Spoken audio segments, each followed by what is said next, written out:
नमस्कार दोस्तों हमने 68th बीपीएससी के लिए भौतिक विज्ञान का सेगमेंट बहुत ही सफलतापूर्वक देखा था, जिसमें बिहार पीसीएस में आने वाले पुराने साल के प्रश्न शामिल थे। आज हम अगला सेगमेंट यानी कि केमिस्ट्री रसायन विज्ञान के पुराने साल के आए हुए प्रश्नों को देखने का प्रयास करेंगे। तो बिना किसी देरी के छोटे छोटे पार्ट में आइए हम देखने का प्रयास करते हैं। तो पहला है कि जैसे आवर्त सारणी में 3 प्रकार के तत्व होते हैं।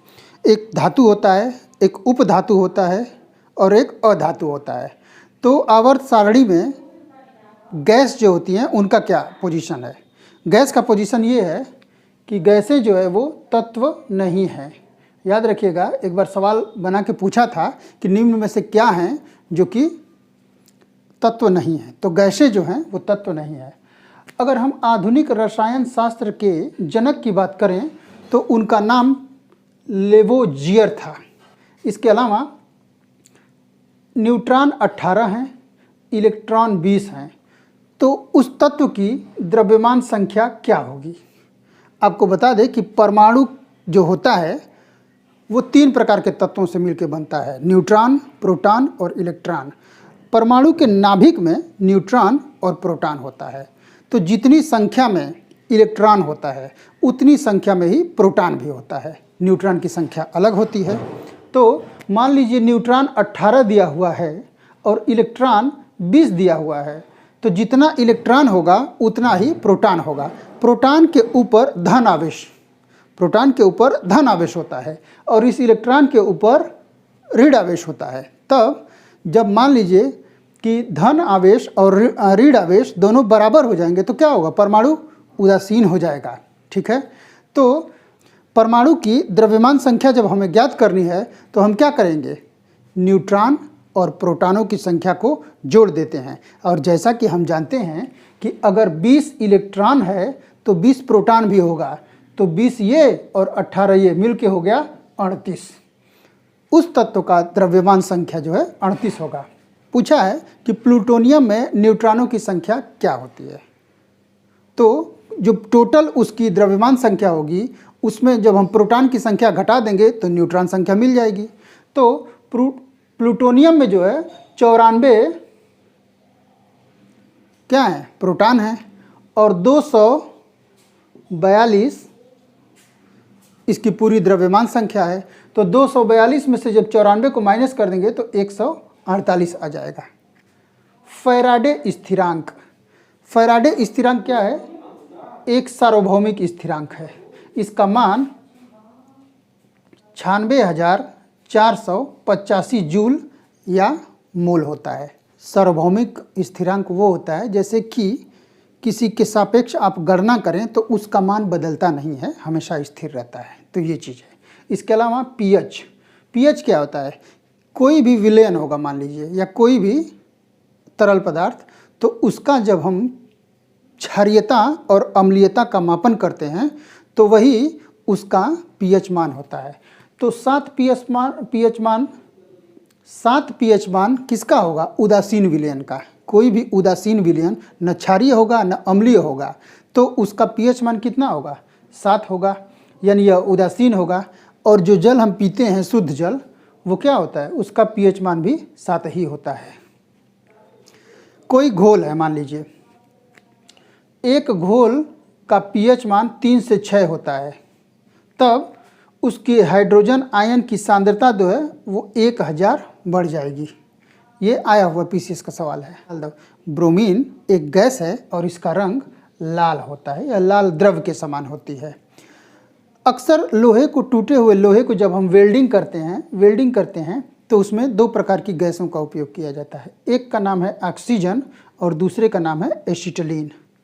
लोहे के पाइप पर जस्ते की परत चढ़ाई जाती है। तो इस प्रक्रिया को गैल्वेनाइजेशन कहते हैं। जैसे आप देखे होंगे जो लोहा है उस पर सफ़ेद भूरे रंग की पाउडर के समान जंग लग जाती है। तो उससे बचने के लिए गैल्वेनाइजेशन की प्रक्रिया का इस्तेमाल किया जाता है, तब उस पर जंग नहीं लगती है।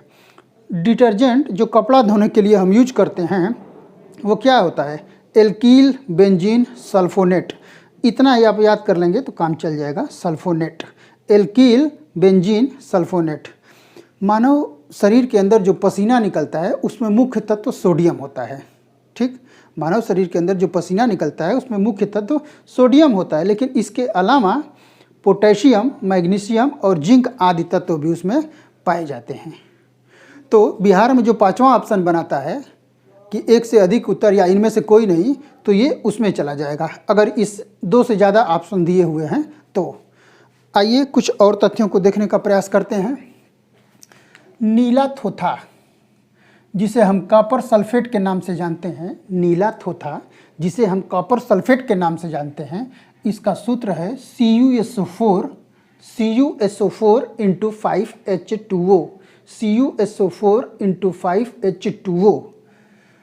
पारा, सोना, चांदी और प्लेटिनम में सबसे भारी प्लेटिनम है। इसके अलावा स्टेनलेस स्टील होता है, स्टेनलेस स्टील होता है, ये किन किन तत्वों के मिलने से बनता है? एक ट्रिक याद करिएगा, स्टेनलेस स्टील को याद करने के लिए एक ट्रिक आता है, उस ट्रिक को आप याद करिएगा। आपने मैक्रोनी खाई है ना, मैक्रोनी घर में, घर का आका जो होता है वही उसी के इजाज़त से मैक्रोनी बनती है। तो जो मैक्रोनी होती है उसी को आप याद करिए, मैक्रोनी आका। मै से मैग्नीज, क्रो से क्रोमियम, नी से निकिल, आ से आयरन और का से कार्बन, इनको मिलाने से स्टेनलेस स्टील बनती है। यानी स्टेनलेस स्टील जब आपको बनाना है तो आपको याद करना होगा एक शब्द मैक्रोनी आका। आका के इजाज़त से बनेगी मैक्रोनी, तब आप उसको खाएंगे, तब स्टेनलेस स्टील बनेगा। और मैग्नीज, क्रोमियम, निकिल, आयरन और कार्बन याद करिएगा इसको। जिप्सम, जिप्सम का नाम आप सुने होंगे ना, उसका आमतौर पे नाम जो है वह प्लास्टर ऑफ पेरिस होता है, जिसको रसायन विज्ञान की भाषा में कैल्शियम हेमीहाइड्रेट कहते हैं, यानी CaSO4 into 2H2O, CaSO4 into 2H2O। यहाँ पे नीला थोथा CuSO4 इंटू 5H2O था। अब देखिए हाइड्रोकार्बन, यानी कि हाइड्रोजन और कार्बन के मिलने से हाइड्रोकार्बन बनता है। ये एक बंध, द्विबंध और तीन बंध से जुड़े होते हैं। तो जो एक बंध से जुड़ा होता है उसको एल्केन कहते हैं। जो दो बंध जोड़ता है, कार्बन कार्बन दो बंध जुड़ते हैं तो उसको एल्कीन कहते हैं, और जो तीन बंध से जुड़ते हैं उसको एल्काइन कहते हैं। ठीक है, घर में प्रयोग होने वाला सिरका जो है वो एसिटिक अम्ल का उदाहरण है। घर में प्रयोग होने वाला सिरका एसिटिक अम्ल का उदाहरण है और इसका सूत्र है CH3COOH, CH3COOH। कार की बैटरी में जो प्रयुक्त किया जाता है सल्फ्यूरिक अम्ल होता है। कार की बैटरी में प्रयुक्त होने वाला अम्ल जो है सल्फ्यूरिक अम्ल H2SO4 होता है। सोडा वाटर, अक्सर आप कोल्ड ड्रिंक वगैरह पीते होंगे तो जब आप खोलेंगे तो छक से आवाज़ होगी, वो जो गैस निकलती है ना वो कार्बन डाइऑक्साइड होती है, CO2 गैस होती है। इसके अलावा खनिज, मिनरल इत्यादि जो होता है वह अकार्बनिक पदार्थ होता है। 1945 में द्वितीय विश्व युद्ध जब समाप्त हुआ उससे ठीक पहले अमेरिका ने 6 अगस्त को हिरोशिमा पर और 9 अगस्त को नागासाकी पर परमाणु बम गिरा दिया था। उस समय जो हिरोशिमा पर गिरा उसका नाम था लिटिल बॉय था और उसमें यूरेनियम का प्रयोग किया गया था। और 9 अगस्त को जो नागासाकी पर गिरा था वो फैटमैन के नाम से जाना जाता है और उसमें प्लूटोनियम की मात्रा थी।